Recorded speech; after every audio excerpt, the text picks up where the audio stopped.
오늘 민수기 12장 1절로부터 16절까지 말씀 중심으로 온유한 자는 복이 있나니 제목과 함께 하나님 말씀을 상고하겠습니다.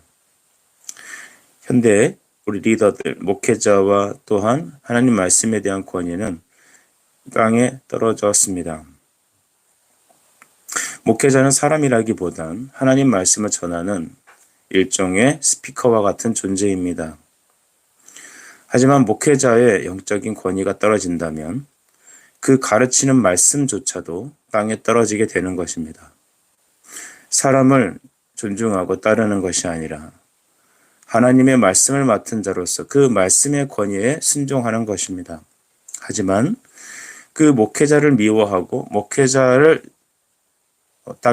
그 권위가 땅에 떨어진다면 여러분, 하나님 말씀마저도 땅에 떨어지는 것이죠. 오늘 살아가는 사람들의 모습을 보면서 마치 목이 곧은 백성과 같다라고 하는 성경의 말씀들이 생각납니다. 이 말씀을 듣는 사랑하는 여러분은 목이 곧은 백성이 되지 않길 바랍니다. 내 자존심과 고집으로 하나님 말씀을 들이받는 인생이 아니라 부드러운 마음 되어 주의 말씀을 순종하는 여러분이 되길 축복합니다. 오늘 성경에 나오는 아론과 미리암은 모세의 권위에 정면으로 도전합니다. 1절 보겠습니다. 모세가 구스 여자를 취하였더니 그 구스 여자를 취하였으므로 미리암과 아론이 모세를 비방하니라 라고 하였습니다. 여기 말하는 구스 여자는 오늘날 에티오피아인으로 추정됩니다. 그의 아내 십보라가 이제 죽게 되어 재혼한 것을 의미하죠. 이것은 그 비방거리가 되지는 않습니다. 하지만 그들은 모세가 구스 여자를 취했다는 그 이유를 빌미로 모세를 공개적으로 비방하기 시작하였습니다. 이것은 모세를 잘못을 드러내서 그를 바꾸려고 하는 의도보다는 모세의 재혼을 구실로 인하여 그의 권위에 정면으로 도전하려는 어떤 의도입니다. 그들의 모습을 보십시오. 2절입니다. 그들이 이르되 여호와께서 모세와만 말씀하셨느냐 우리와도 말씀하지 아니하셨느냐라고 합니다. 2절인데요. 모세랑만 말했냐? 우리와도 말씀했다. 그러니까 너와 나는 다를 것이 없다. 이렇게 말하는 것입니다.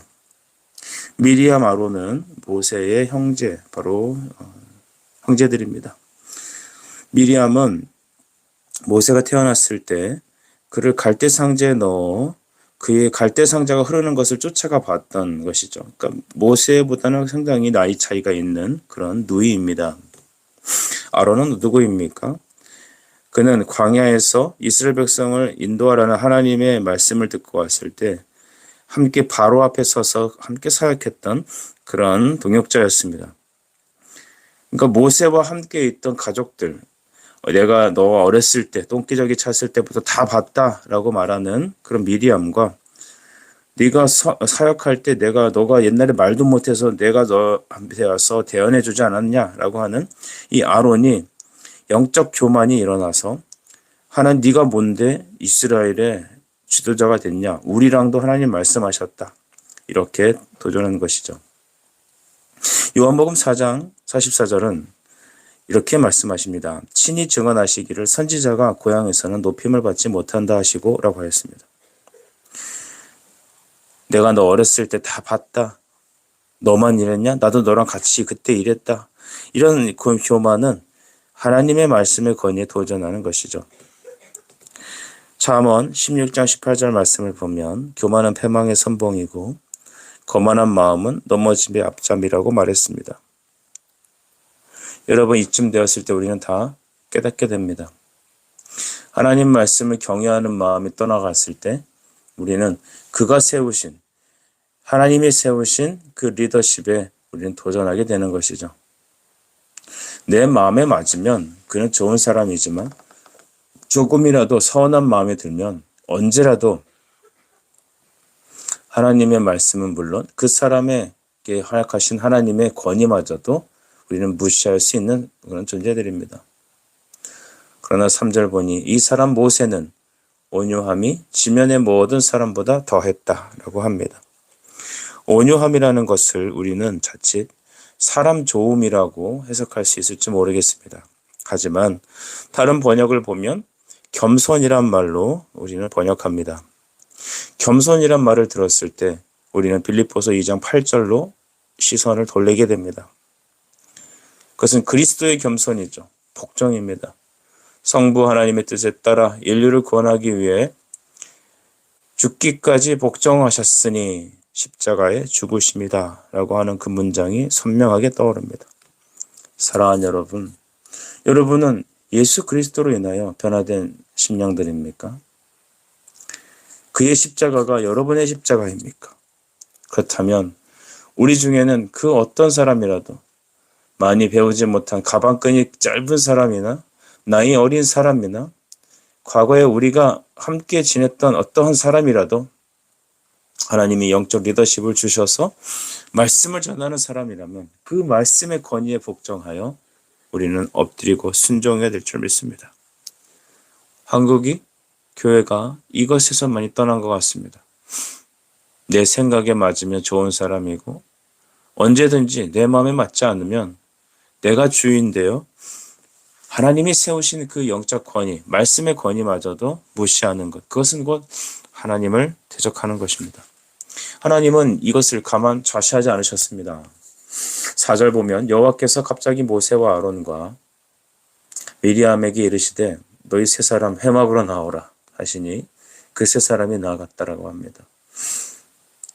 죄를 짓고 부족하고 연약하고 그런 것들을 어느 정도 하나님께서는 기다리시고 말씀으로 권면하시고 또한 가르쳐서 끌어내십니다. 하지만 하나님 말씀의 영적 권위에 도전하는 것은 주님을 좌시하지 않습니다. 여러분은 이 점을 꼭 기억하셔야 될 것 같습니다. 모세와 아론과 미리암을 함께 회막 앞으로 여호와의 임재가 임한 그곳으로 불러내셨습니다. 그리고 5절 보니 여호와께서 구름 기둥 가운데로 강림하셨다라고 합니다. 여러분, 구름 기둥이라는 것은 낮에는 구름, 밤에는 불 기둥으로 하나님의 임재를 말하는 것인데 그 구름 기둥 가운데 주님이 신현하셨습니다. 이것은 중보자 예수 그리스도께서 그 가운데 강림하셨다라고 우리는 해석해야 합니다. 6절 보니 내 말을 들으라 라고 하셨습니다. 너희 중에 선지자가 있으면 나 여호와가 환상으로 나를 그에게 알리기도 하고 꿈으로도 그의 말을 한다라고 합니다. 그러나 7절 내 종 모세와는 그렇지 않다. 그는 내 온 집에 충성합니다. 8절도 보십시오.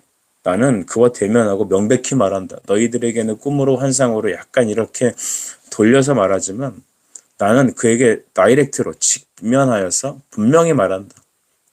그런데 내가 너희가 누구길래 내 종 모세 비방하기를 두려워하지 않니? 라고 분명히 하나님 말씀합니다.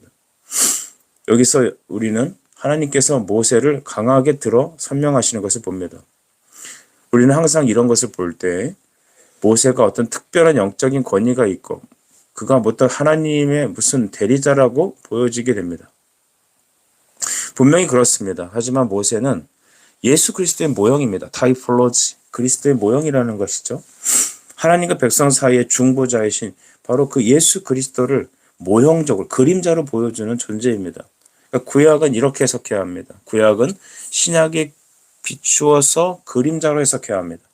그래서 그는 예수 그리스도의 중보자로 하나님의 말씀을 대언하는 중보자로서 우리가 비춰지는 겁니다. 모세 자체가 예수 그리스도의 중보를 역할하는 것이 아니라 그가 그리스도의 중보를 그림자로서 설명하지는 모델로서 설명해주는 그런 존재라는 것입니다.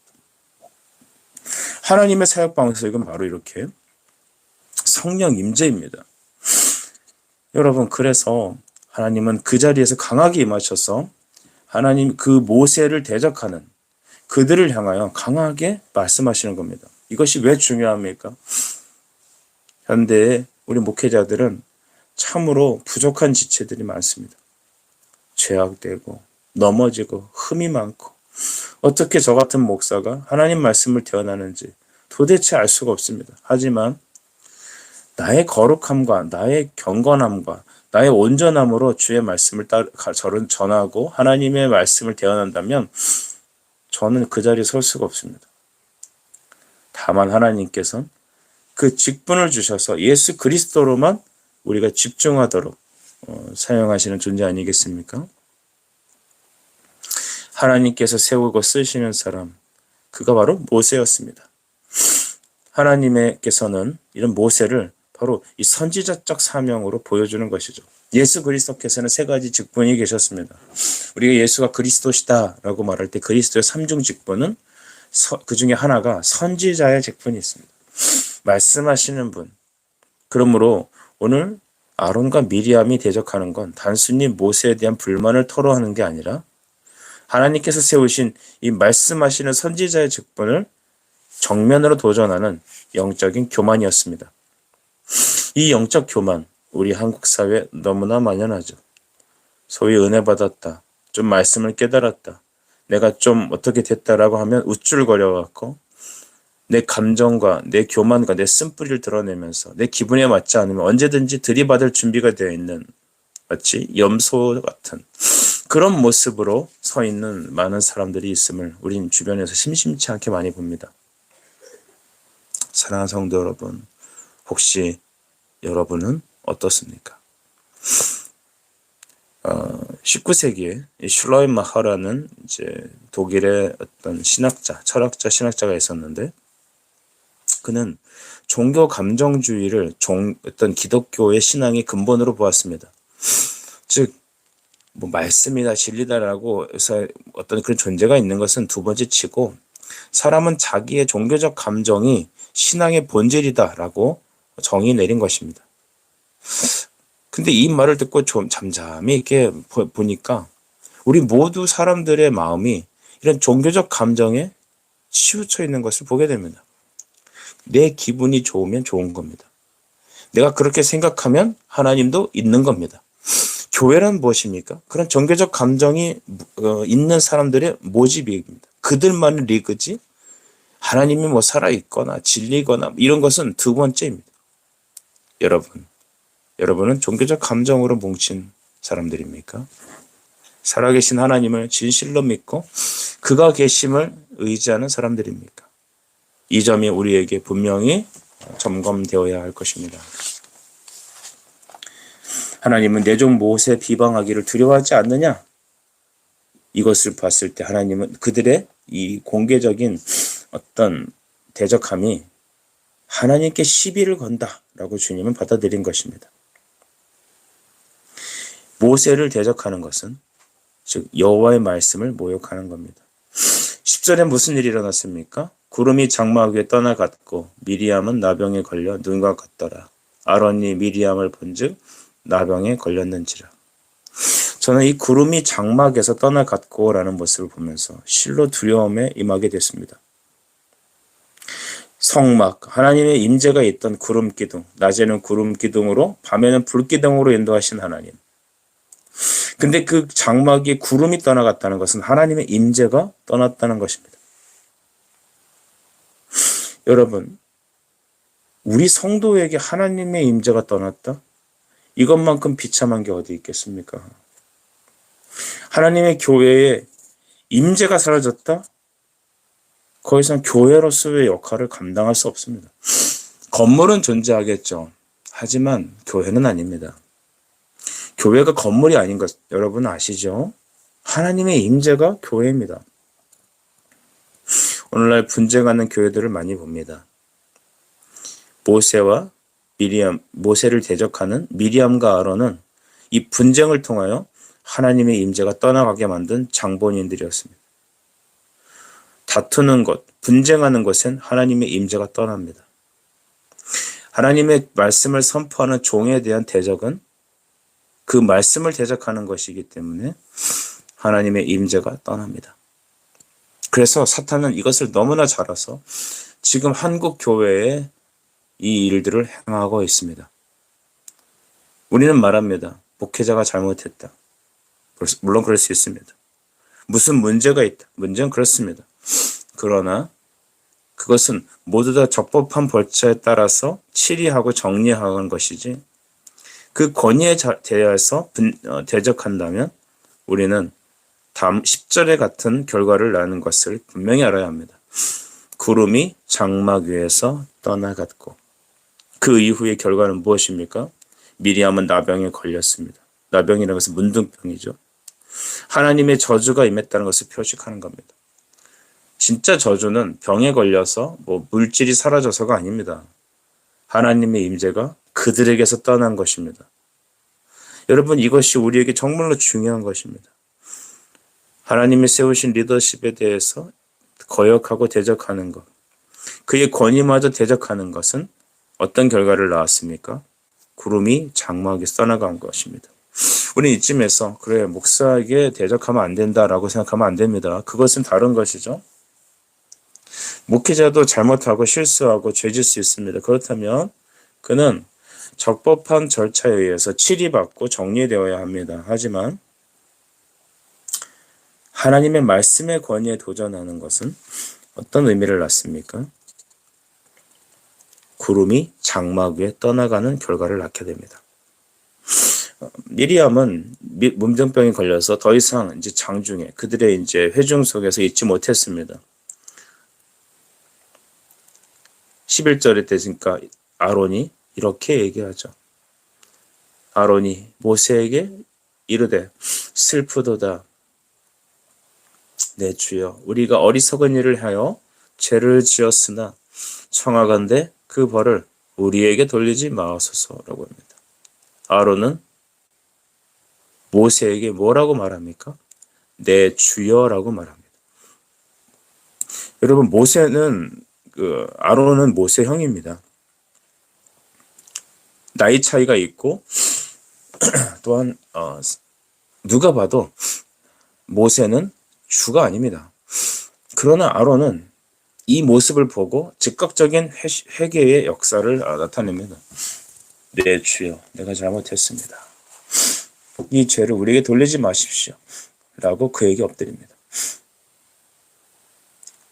저는 언젠가 아주 20대 초반에 젊은 전도사님께 나이 많이 드신 권사님께서 전도사님 하면서 고개를 조아리는 모습을 멀리서 본 적이 있습니다.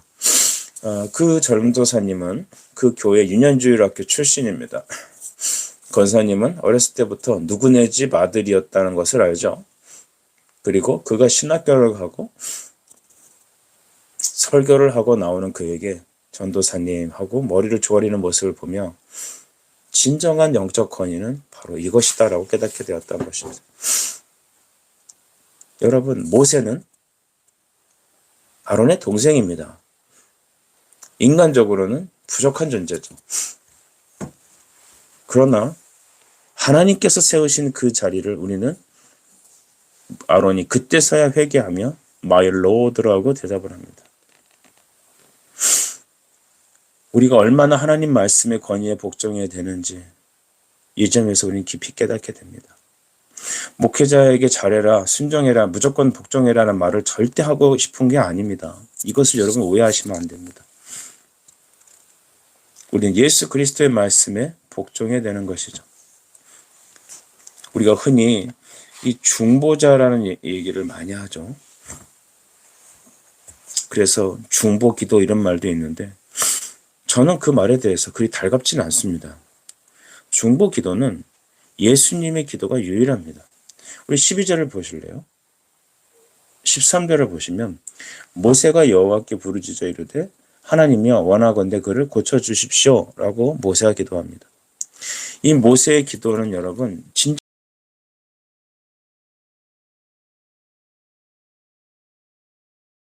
진정한 예수님의 중보기도를 말하는 그런 그림자 같은 것입니다. 우리가 서로 하는 기도는 도보라고 하죠. 서로를 위한 기도입니다. 하지만 예수님이 하는 기도만이 중보기도입니다.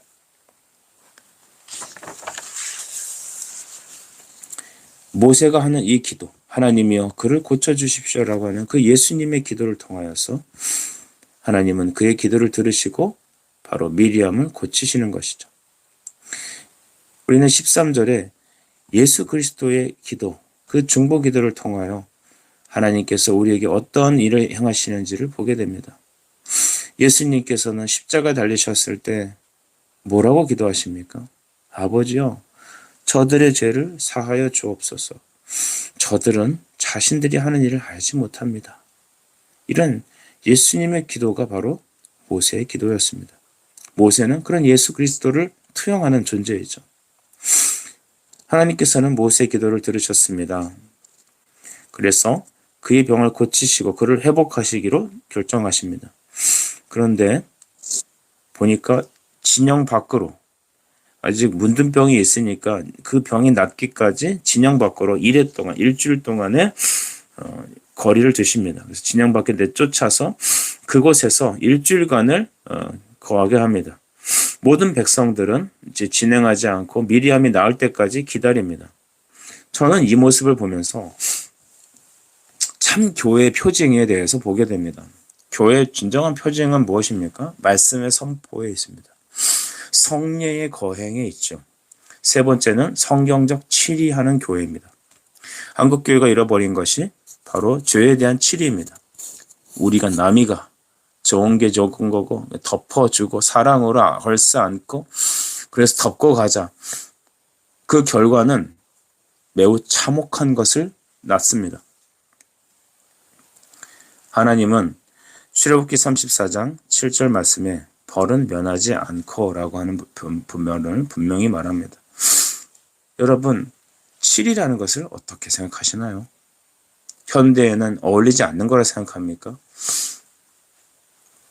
내가 이 교회만 교회냐? 딴 데 가면 되지? 라고 말하실랍니까? 정말로 성경적 치리를 믿음으로 받은다면 여러분은 그 교회의 치리에 순종하셔야 합니다. 교회는 개인적인 감정으로 사람을 내쫓고 칼로 자르고 하는데 쓰지 말고 그가 참되게 회개하고 돌아오기까지 함께 고통하며 기다리는 과정을 겪어야 합니다. 진영 밖에 이래 동안 가두고 그곳에서 미리암은 회개했습니다. 이 모습을 보면서 우리는 하나님께서는 우리에게 회개를 요구하신다라는 것을 압니다. 회개는 회복을 말합니다. 그 회개를 거부하는 사람들은 회복을 이루지 못합니다. 그래서 교회의 리더십들, 장로님들이나 또한 수많은 어떤 목회자들은 기억해야 합니다. 하나님께서 원하시는 것은 변하지 않고 고집스럽게 주의 말씀을 대적하는 모습이 아니라 나 자신을 깨뜨리고 고통스러운 가운데 회개하며 주께로 돌아오는 회심의 역사를 기대하신다는 것이죠. 그래서 그 미리암의 모습을 보면 그에게 수치를 안겨주고 하나님의 진노를 풀어드리게 하는 그 일주일간의 기간을 주님께서 요구하신 것입니다. 그 수치를 통하여 하나님의 진노를 풀어드리는 것을 satisfied, 즉 만족이다. 하나님께 대한 죄에 대한 물음이다라고 우리는 보게 되는 겁니다. 왜냐하면 하나님은 죄는 면하지 않기 때문에, 벌은 면하지 않기, 반드시 벌을 내리기 때문이죠. 여러분, 이것을 누가 감당하셨냐면 십자가에서 예수님이 감당하셨어요. 요한복음 19장 30절 말씀에 주님은 다 이루었다라고 돌아가셨습니다. 이 테텔레스타이가 바로 예수 그리스도의 물음입니다. 죄의 진노를 다 받으신 것이죠.